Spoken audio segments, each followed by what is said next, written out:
শ্যামসেল এবং ইসিএল এর মতনই সত্যম স্মেল্টার্স প্রাইভেট লিমিটেড আসানসোলের জামুরিয়া শিল্পাঞ্চলের সেই স্পঞ্জ আয়রন কারখানা, যার মালিক মঙ্গলবার রাতে জামুরিয়া থানায় লিখিতভাবে অভিযোগ করে জানান এই কারখানারই এক ঠিকাদারকে ভয় দেখিয়ে হুমকি দিয়ে টাকা আদায় করার চেষ্টা করছে স্থানীয় ইখরা গ্রামের 3 যুবক। সেই সঙ্গে মালিক এও অভিযোগ করেন যে আগামী দিনে এইভাবে বেআইনিভাবে টাকা আদায় করার চেষ্টা করলে কারখানা চালানো সংকটপূর্ণ হয়ে পড়বে। ইসিএল এবং শ্যামসেলের মতনই পুলিশের পক্ষ থেকে তিনি সহযোগিতা চেয়েছেন কারখানা চালানোর জন্য। সিন্ডিকেটের নামে তোলা আদায়ের অভিযোগ, আর তার জেরেই এবার চরম আতঙ্কে আসানসোলেরই আরেক শিল্প সংস্থার কারখানার আধিকারিকরা।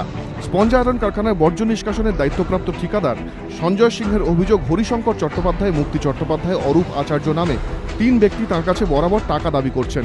টন প্রতি 20 টাকা করে তোলা না দেওয়ায় বর্জ্য পদার্থ ভর্তি লরি কারখানার গেট থেকেও বেরোতে দিচ্ছেন না তারা। মঙ্গলবার রাতে অভিযোগ জানালেও বুধবার সকাল থেকে কারখানার মালিক কিংবা আধিকারিকদের কেউই সংবাদ মাধ্যমের সামনে আসেননি, মুখও খুলতে পিছপা হয়েছেন। তারা প্রকাশ্যে আসতে পারছেন না আতঙ্কের কারণে।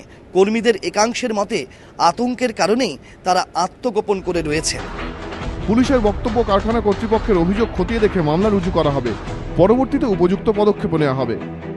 এদের এই আতঙ্ক মুক্তির জন্য স্থানীয় পুলিশ প্রশাসন কি সাহায্যের হাত বাড়িয়ে দেবে, নাকি শ্যামসেল এবং ইসিএল এর মতনই এই কারখানাতেও অদূর ভবিষ্যতে অচলাবস্থা তৈরি হবে? এই প্রশ্নই এখন বড় হয়ে ঘুরে দাঁড়াচ্ছে। ক্যামেরায় ভগীরথ শর্মার সঙ্গে জামুরিয়া থেকে কৌশিক গাতাইত এবং রাজর্ষি দত্তগুপ্ত, এবিপি আনন্দ।